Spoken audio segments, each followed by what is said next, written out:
Welcome to the Living Ageless and Bold podcast. Each episode, I bring you amazing women who inspire, educate, and share their experiences and journeys along the way. So grab a glass of wine or a cup of coffee, find a cozy spot, and let's relax and have some fun hearing what can be accomplished after 55. Hi, everybody. Welcome to this week's edition of Living Ageless and Bold. My guest today is Amy Weinland Daughters. She's a keynote speaker. She's a writer. She's a satirist, sports journalist, author of 2 books.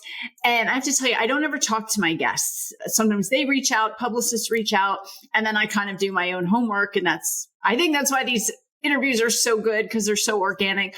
I laughed out loud when I was researching Amy. I can't wait to have this conversation with her. Listen to this. She's just a Texas girl living a size 6 life in size 12 jeans. Her favorite food group is chicken wings, and girl after my own heart, because I love a good chicken wing. And I'll just end with the title of her 2 books, and then we'll dive in. One book is called Dear Dana. That time I went crazy and wrote all 580 of my Facebook friends a handwritten letter. And You Cannot Mess This Up, a true story that never happened. So Amy, thank you so much for joining me today. Well, thank you for having me on. I'm super excited. Oh my gosh. So as I was diving in, you didn't start out as a writer, a speaker, and different career paths. So how does all of this start with you? Right. I got a business degree and went along my merry way. And I was in purchasing probably for 15 years. And then my husband's job was like, hey, y'all are in your 30s. Why don't y'all move to the UK for 3 years? And we were like, yeah, that's a great idea. And so we have one little kid and we were like, we'll go and we can go to Europe. This is going to be fabulous, So we get over there, and this sounds like obvious, and it was. But when we got there on the island with the long phone numbers and the cars all going on the wrong side of the road, I dropped my kid at the village school, and I'm like, wait a second, these days are like 9 hours. What am I going to do? Like, I worked all the way up until then. I was busy. And so I went to the local university and took history classes, but that just wasn't doing it. So I'd always written short stories. I'd always been like, writing always kind of pulled me, but that wasn't what I was going to do because it wasn't sensible. And I'm not really that sensible anyway. That's kind of a joke, but it seemed reasonable to be responsible, I guess. But so I was like, I'll just start writing because I'm desperate. I'm literally desperate. And so I started writing, and then this was the beginning. It was dial-up internet still, but I was like, wait a second, I can sell things. I can sell writing to people via the internet. And so by the time I got home, I had created some traction. I hadn't really replaced my job yet, but I was pregnant. So I had that baby. And then by that time he came, I was like, wait a second, I'm almost there without daycare and all the rest of it. I can just do this writing thing. So I became a writer by accident. So fun. Why not? And is that how I read that you said, like, holy cow, I write about college football. Like, how did that happen? Right. Well, that's the best part. But so I started writing like freelance pieces. I started selling them, and I had a friend say, hey, this thing called the Bleacher Report is newer. Why don't you send something to them? Because I love sports and I love football, and I'm terrible at golf. I'm like the trifecta of greatness in sports. And so I was like, yes. So I wrote a piece called Art or Science, the NFL Draft. And I was like, this is ridiculous. They bought it. And then I started writing, but this is where the dream comes true. And then slowly but surely, I ended up being like the featured national columnist for college football for several years. And that was my main gig. And that's my favorite thing to do, is write and talk about football. But the books happened, and those sent me on another trajectory. So actually the last 2 seasons is the first time I haven't written about college football, which is my true love. So, well, we could have a whole podcast segment about that. I'm a Virginia Tech Hokie. I'm like diehard college football girl. I mean, ACC, it's a little different down in Texas, I know, but.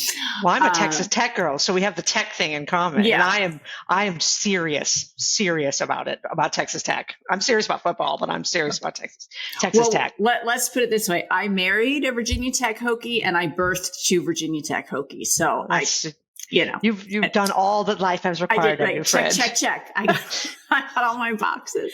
Hokies for life. Yeah. Exactly. And you got to be a Hokie to love orange and maroon. I'll just leave it with that, because those are two colors that only go together when you have that passion in your heart. Yeah, yes. in your heart. Okay, your books. I really want to dive into those. So the first one that you wrote was, I've got them written down here. I don't want to mess this up. You cannot mess this up. That was it. That was a good. Yeah, that was good. True story that never happened. Talk about that, because the whole premise of it is so good. And I loved how you said it was kind of a way to say, hey, I'm forgiving my parents. Like, you did okay. We all did okay. We all do the best we can do. And that's absolutely the takeaway. Because when I started gaining some traction with the football writing, I had this idea. Like, I think a lot of us have a book idea. I was like, I'll write myself back in time to my childhood in 1978, and it will be hilarious. And that was the whole intention of the book. It was nostalgic and hilarious. And so the premise is, I am my adult self, and I get hurled back into time, into 1978. And they think I'm a distant cousin from Ohio, but I show up in Houston. I get dropped off at the door, Thanksgiving 1978. And the woman who's my time travel guide says, you have 36 hours. You have to survive it. And my parents are the same age as me. My older sister and my younger brother are there, and then my 10-year-old off the chain bowl cut self is involved, and she probably should be on ADHD medicine, and so I walk into this firestorm, and when I'm writing it, I'm thinking, oh, this is like my Sears catalog, and I've researched all this, but then I'm like, wait a second, I'm going to have to remember all these memories. And this kid has messed it all up, but she's 10. She can't know what I know. And my mom is just trying to do the best she can. Poor thing. And, my dad, like, what is happening? His pants are too tight. And so I really had to reinvestigate all these feelings, challenge on my own memories. And it turned out to be a catharsis without ever in a million years intending to be. It was I was one person starting out to write the book, and I was another person. I didn't go back in time, but the experience was, it was profound for me. What was your greatest lesson from that book, or your greatest memory that came back that really helped you maybe put closure on something now in your adult life? Right. And I think what you said, that like the overriding theme was what you just said when you introduced the book was, wait a second.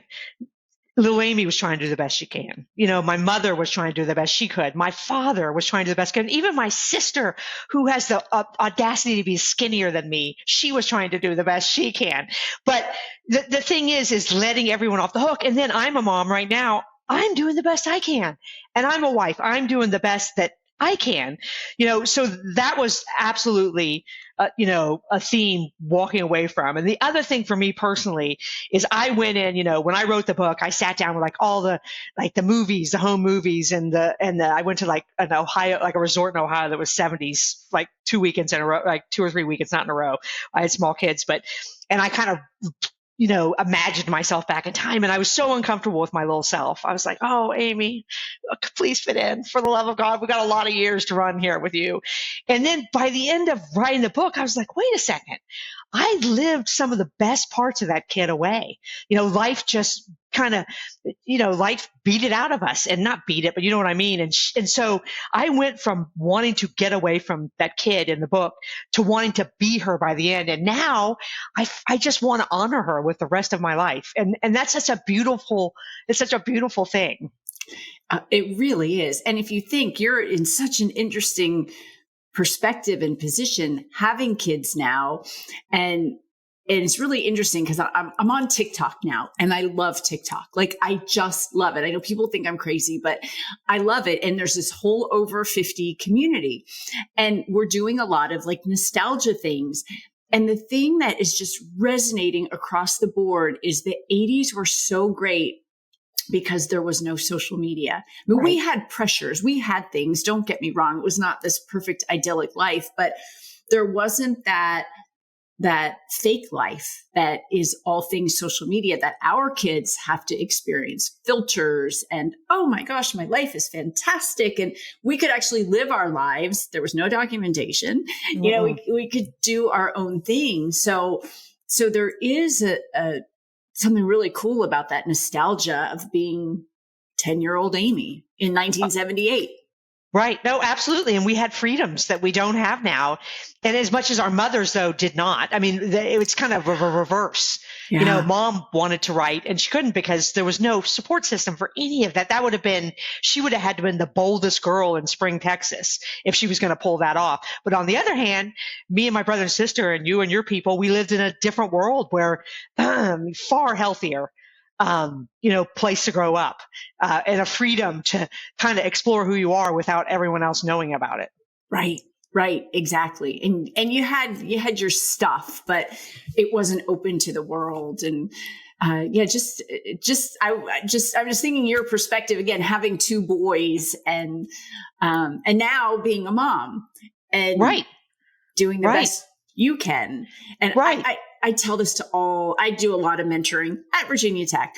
And as you know, especially the young women get older, get married, have kids, and I'm always like, you've got to go with your gut. You've got to do, what's best for you, and no, there is no manual. Nobody's raised the perfect child. Nobody's been the perfect mother, the perfect father. You just have to do the best you can do and go with what feels right. Don't let everybody else tell you what to do. And that's the problem with social media. And I'm sure because we're going to compare ourselves and everyone else looks like they've done it right. And you feel like you've messed it all up. Right. And it's super, that's super complicated emotionally. So, but yeah, what a great book for you to write. Was your mother still alive, or is your mother still alive? Did she get to read the book? She did. And, our relationship was the most difficult of me and the 4 people I wrote about. And, I was super afraid to share the story. So I literally the book was coming out in 4 months and I was home for Christmas and I literally threw a binder on everyone's yard and left. And because my friends encouraged me to, they're like, you cannot get this book. This book cannot come out and these people have not read it. And Mom did nothing but show love and grace. And she really loved the parts about me saying, yeah, she had this perfect suburban life. Is that what she wanted? She loved being seen. Like I came down from Thanksgiving the morning. They had like a Thanksgiving party I knew nothing about at night with the adults. And I come down and I'm like, oh, she cleaned everything up. Like the ashtrays are gone. Like there's 5 people live here. Where's the laundry? And she loved that because I was like, wait a second. She's a rock star. And I didn't even know it. I didn't say thank you, But we didn't know to say thank you. No. We didn't. And that's right. Because little Amy wasn't not paying attention. She was doing exactly what she was supposed to be doing. But it gave me a chance to say thank you to Mom in a way that I never could have because I didn't see it. Right. That's so great. And it's so funny you say that. It just makes me think of, I remember my parents, like I remember the smell of my mother's nail polish when they would go out on Friday nights. Like the babysitter would come and she would always do her nails right before she went out. It's just this really visual memory of my mom. Right. Yeah. And I got to write about that stuff. And I always like to, that book is a memoir basically wrapped up in the tortilla of time travel fiction. Yeah. So it gave me the dialogue is made up, obviously, but most of the core memories in that book are memories that I think I had, arguably because I was remembering them as a 10-year-old. Well, you did say the Sears catalog. I remember earmarking my pages for Santa. Oh, yeah. So. That's a big scene in the book. My sister hides it from me. Like I'm watching my child self and my sister has hidden it and put her initials on the things she wanted. And, the line in the book is I fought for my right to see the men's underwear section, which is ridiculous, but it's a great line. So funny. So funny. Well, I look forward to reading that book. Just being somebody who I think I'm just about a year older than you. So right about the same time frame. Right. Okay. The next book, I got to hear all about this. Dear Dana, that time I went crazy and wrote all 580 of my Facebook friends a handwritten letter.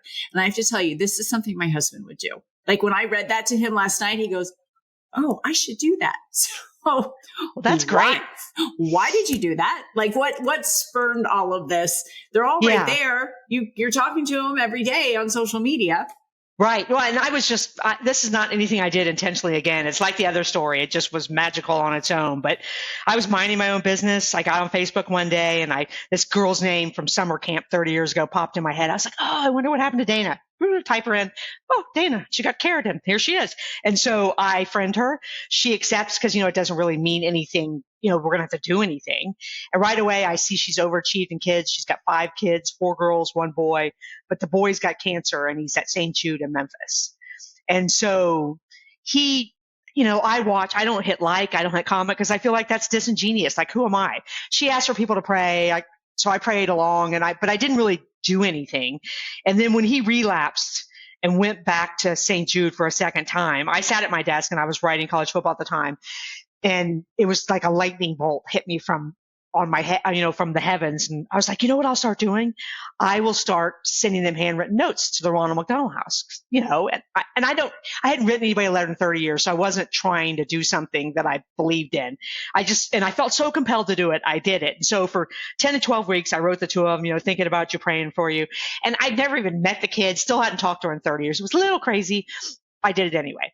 So, and then devastatingly, Parker passes away at 15. God. I know. And there's no good words for that. And I send the condolence card. It had nothing to do with me, but I sit back at my desk and I'm like, well, what am I supposed to do? And there was like mini lightning bolt that was like, why don't you just keep writing the letters? It wasn't just like that. It was like, you're going to keep writing the letters. And so, and I knew the whole time I was doing it, it was irrational. This woman has lost her son and I'm going to send her letters. And then on top of that, I didn't know where she lived. And so I had met her husband as a counselor. I knew he was an attorney. This was like 30 years ago. And so I started sending these letters to his law office because that makes a lot of sense. But so, sure. Sure. So 4 months I put her on the writing schedule. And every week I was like, why am I doing this? You can't stop doing it. And I argued with myself every week, like, this is ridiculous, but I couldn't stop. And then 4 or 5 months into it, I go out to my mailbox and there's a 10-page handwritten letter from this woman. And she talks about her grief. She talks about her family. And at the end of the letter, she says, I didn't know I was going to say any of that, but I feel good about it. And this kicks off 2 years of me and Dana writing each other. And we don't text. Because it was kind of sacred space, really, for both of us. I start writing about my life from the outside in. And there's all this emotional clarity that from writing her. She writes about her grief. She writes about her home reno. I mean, she writes about whatever. And the letters are crossing the mail, so nobody feels obligated to respond to what anyone else said. And it created this rhythm, and we became so close. It was so intimate. We would say stuff like, I've never told anybody this before, but I know I can trust you, stranger, at the other mailbox in the other state, and it was ridiculous. But the most beautiful thing, Christina, was I didn't know how she voted. She didn't know how I voted. We didn't know what our religious values, what we believed in. We didn't know social economic levels. We didn't know gender issues. We didn't know any of that. All we knew is, I would have laid in front of a car for her because she'd opened up to me and I'd opened up to her. And so about 8 months into this profound in writing relationship that doesn't happen anymore, I sat back and I thought, if this much good could come out of this one random girl from Louisiana, like, what about this other 600 people? And I was like, you know what I'm going to do? I'm going to go bananas. And so I put everybody's name in a box. I got stationery. I got a journal. I made rules up. Here's what you're going to do. And I sat down and started writing letters. And I really didn't think I was going to I thought like letter 30, like a nice little social experiment. And I didn't really tell anybody I was doing it because I didn't think I would get anywhere near finishing. But after about letter 30, 40, I was like, wait a second. This is the greatest thing I'm ever going to do in my life. And so it took me 18 months, but I wrote. So I have a question. Yes, this is so fascinating. So did you look at their Facebook page to get some insights into them? Hey, I haven't seen you in 10 years. I see you have 2 kids. You live in Houston. Did you do any of that, or were they just blind letters? No. And that's a great question because the letters, I almost I did come up with a little formula, like, here's how I'm going to write, only as a ends to mean, like I said, I was going to do this. So I have to do something. I have 2 pages on the stationery. I got to fill both of them. And so at first the first paragraph was always the same. I am writing you, Christina, I'm sorry, because I've lost my mind, and Dana and Parker. I would talk about Dana and Parker and I would say, everyone's getting a letter. And I would be very transparent about what I was trying to do. And then I, like, what are you going to say? So I would go look at your profile. I'd be like, oh, Christina, look, she's a coach. She's a Virginia Tech crazy person. She's got this incredible podcast that I'd heard about, but I never went and listened to. So I might go listen to it. But and then I was like, oh, but then I would see that you'd had real life struggles. Like maybe you lost a parent, or maybe you had a child that struggled with something. And so I got a chance to express like, oh, I'm sorry. Oh, congratulations. Oh my God, you're a total rock star. I'm proud to be your friend. So I could say, all those things in the first part of the letter. And then I got to see that I was related to all these incredibly accomplished people that done all this stuff that I'd never sat down and individually considered these people. So I was in awe of everybody. And then I got to say things, and I found out it was never too late to tell another human being that you cared about them. And then the last part of the letter, only because, again, I was trying to fill page 2, the natural human things to be is to say, oh, Christina, like, what was our high school interaction like? And I'd be like, oh, Christina, now I remember. We ate lunch together, but then when Larry broke up with me by the payphone, she got up in my face because I was bawling and all, like, my burrito was all over my school pizza. It was a mess. And you were like, you got in my face. You're like, Amy Weinland, this relationship is not going to define the rest of your life. You're going to go on to bigger and better things. I can't wait to see what happens. So you were being yourself right now. You were mentoring me in 10th grade, and we didn't even know it. So I get to say, Christina, thank you, and share that very specific yet brief memory from our shared past. And then I get to mail you that letter, and you think about what it would feel like to receive that kind of letter. What's even better than that is getting to be the girl who wrote it 580 times. Ooh, my gratitude meter, all over the place, you know? But did you have to pull out your yearbook for some people? Like, just, you know, because I know, like, somebody just friended me recently. When I look at it, and, you know, our friends in common are 38 friends from high school. I'm like, right. Yeah, I remember the name from high school. I'm pretty sure. So I'll always say yes for, like, that kind of stuff if we're that connected. Too. But right. But did you so if I had to write a letter to the guy who just friended me yesterday, I'd be like, oh, I guess I got to pull out the yearbook. In some of your letters, were there people that you knew, but you couldn't quite remember exactly how, what, why? And that's a great question. No one's ever asked me that question. That's really good. But because, you know, I could be more specific in some letters for people that, you know, that were your people, not just one of 38 that you remember from high school. But it was always it was easy to look at their page and connect with something personally, like the first part of the letter. Like, you know, like, you did this, I did that. Like, you're a Virginia Tech fan. If Texas Tech came to town right now, we'd beat y'all. You know, like, I could do that real easy. But if I didn't have specific memories, it was easy to say things like, hey, I think it's really special we started out life together and we're still connected all these years later. And I really enjoyed looking at your family photos, because who would have ever thought back in 1986 that we could do that? And I just want to let you know that I think it's special that we started out life together. And whether I ever see you again, I just want to let you know it's, you know, it was great to be your real life friend, and I'm glad we're still connected. So, but I got good at doing that just because, you know, I had to fill a page. So, and I think those statements, I know they meant stuff to people, because the responses I got were just off the chain. People were so emotional. So I can't imagine getting a letter like that. So you send out 580. How many letters did you get back? How many Facebook messages did you get versus a letter? Like, how were the responses? And then did anybody not respond at all? Yeah, I think my response rate was about 78%, like, overall. Wow. And that included, like, I saw you at Walmart last week. That was always the hardest one, because I was like, oh my God, I'm going to have to talk to these people in person. I got phone calls, but the biggest percentage, probably 55% of the response rate, was people wanted to write a handwritten note back because they felt compelled to write a handwritten note back, because they felt like, because people, this is what I did not understand. I did not understand that people were going to go to their mailbox and pull this thing out. Let's say you wrote me. I'm going to pull it out, and we're living in the age of social media, you know, which is fine. It's a jump off point for real relationship. But I'm going to hold this thing in my hand before I even read it, something so tactile, something that you held in your hand that you meant just for me. I'm holding my hand, and I'm going to immediately connect the dots. Christina had to sit down, get a pen. She hasn't handwritten anybody in years. She needs Aspercream after she does it, probably. You know, she has to think of something to say, whether it's 2 lines, and you can have the same impact in 2 lines. You don't have to have 2 pages. And then she had to put it in an envelope. Wait, who has my address? Did she text my mother? Did she text my aunt? Like, how did she find me? And then she had to get a stamp.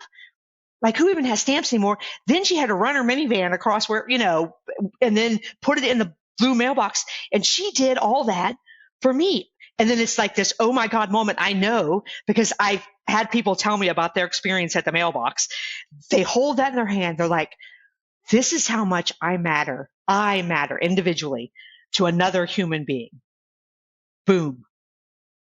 I mean, the number one response I got from those letters was this: I will save your letter in a special place for the rest of my life. Forever. I could not imagine. And I said, my husband would do this. I tease him all the time. He's the guy who's still writing thank you notes to everybody. I don't always say thank you note, but if he has a meeting, same thing. He listens. He's actually taught me to listen, and he's so good at it. I'm like, how do you get this information out of people? He's like, I just listen. I listen. Well, and then writing the notes, you become, because I still write somebody every day, but you become, your eyes and ears get open. Your humanness gets open because you look for a reason to do what you want to do. So your husband and I have that in common. I've came upon it by accident. And now I speak to organizations because I thought it was an inspirational story, what it is, but I didn't realize this little tool in our human toolkits that was hiding in plain sight for me. It is applicable anywhere where there's human relationships, any two humans relating to each other. Yeah, now I have the problem that my handwriting is so bad that I actually have to have my husband address my envelopes because everything comes back because it's unreadable, undeliverable. Like it's so terrible. So I do try to write my thank you notes, and it's not good. It's not. Yeah. It's not pretty. I never did well with penmanship. I wasn't one of the girls who had pretty handwriting. Yeah, my handwriting's still bad. I still write Dana. We're best friends now, and she's like, "Okay, you're gonna have to slow down because I couldn't read that last part." But yeah, and I'm a bad speller too. I'm a writer, but I think the other thing about my story that it's important to point out, like you don't have to write 600. I think the universe gave me 600 letters because it gets me in the front door. And you can do 2 sentences and it has just the same impact. And all you really need to get involved in this is, to have 73 cents for a stamp, about 15 minutes of your time and a human heart. And you can make more of a difference. I mean, you can't put a gauge on what this can do for somebody just to be seen and valued. Yeah, it's so cool. Like it just really is so cool. I am curious, your friend Dana, was this a high school friend, childhood friend, college friend? Like how far back did that go to reconnect you? We were camp counselors together. I was 18 and she was 22 when we met, and we spent maybe 6 weeks together. That was it. But we have huge personalities and we both think we're funny. And so I think that connected us. Funny. You are funny. She's funny too. And I always had the name bounce in our head. So after the fact, we wrote the 2 years, and then she invited me to go to something at St. Jude, like a run and I don't even run, but I ran for her because I'm going to do whatever she says, clearly. And then since then, we travel together. We live 4 hours apart, but we see each other at least once a month, and our families are close. Our husbands are best friends. It's just, and what happened was everybody's always like, "Oh, you've been such a good friend to Dana." But the truth is, I've gotten a lifelong best friend out of the whole trend, that's how it ended up.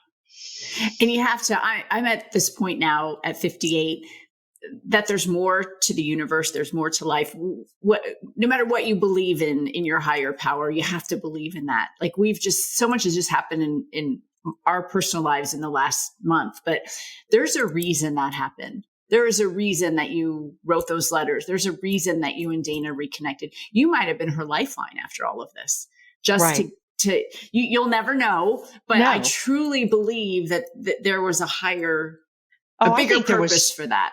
Right. And I think something was driving me because the whole fact that I did not, in my rational self, my rational self did not stop myself as a testament to something else being involved. And I think the other thing that's important to point out is that that 4 or 5 months I wrote her and didn't hear back from her, I had no idea that she told me after the fact that they were waiting, her and her family were waiting for those letters.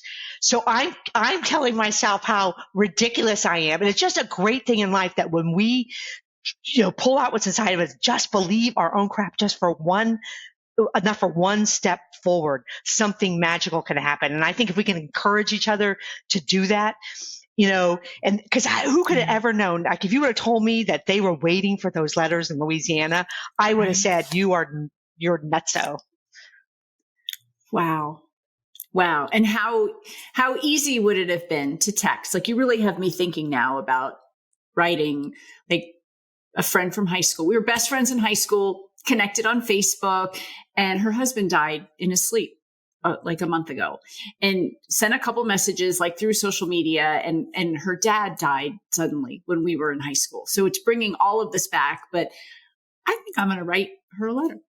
And I think like that's beautiful. And I think, and the other thing is about this handwriting. I mean, the notes, you don't have to do that little formula I said. That's a good setup, but just say what, if you're operating out of love and sincerity, you cannot get this wrong.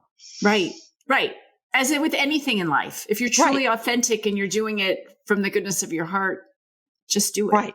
Be brief, write 12 pages. You can't mess it up. Wow. Oh my gosh, Amy, I knew that 30 minutes was going to go like this. I have a feeling what you're going to say, but if you could go back and tell your 30-year-old something that you know today to do then, what would that be?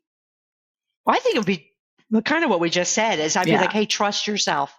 Trust yourself. If you come up with something nutso, trust yourself and just do it. Just do it and see what happens. Trust me, and I think that would be my advice to anybody. And I think that's the bigger, in both my stories, that's the bigger takeaway is to trust that thing you have inside of you. Yeah. Yeah, I talk about this a lot on my podcast, and it's something that I do think comes with age, but if you could start to trust it earlier, you'd probably make a lot, I don't want to say better decisions, but just better decisions for you and your family. Like you worry so much about everybody else. It's like, just let me do. Yeah. Oh, that's awesome. That's awesome. Amy, I knew this. Like I said, I never talked to my guests ahead of time, and I could not wait to have you on when I was going through everything. So thank you for sharing your genius with us, your books with us. Both books will be in the show notes. You guys can grab them. And I have to ask you real quick, the book, Dear Dana, did you just talk about this whole process, or do you have actual letters in the book? Oh, there's actual letters. It starts with Dana and I, kind of the story I told you. Yeah. And then the second part of the book is there's 52 short chapters with each feature a letter exchange with a takeaway of what I learned from the thing. So it's an easy read. I mean, the Dana stuff isn't easy to read because I include some of her Facebook stuff in there. But her and I did the book tour together, and people showed up with their letters in pristine condition like they were rock stars. And that's the power we all have. We all have that power. Oh my gosh. You're so inspiring. Everybody share this episode. Start writing letters. I just love this. And my husband, wait till he hears this because he's been doing this forever. And you two are kindred spirits with this. Truly how you feel from your heart doing it. So thank you so much for joining me today. Well, thank you for having me on and letting me share our story with your audience. It was awesome. Thanks.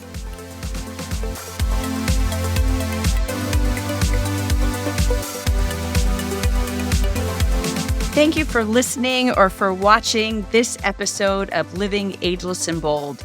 If you haven't already, please make sure you hit subscribe. And if you like the episode, I hope that you will give us a great review.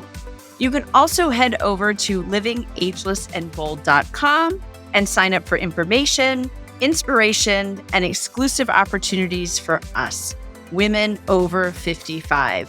Thanks for listening. And remember, no matter what you do, keep living ageless and bold.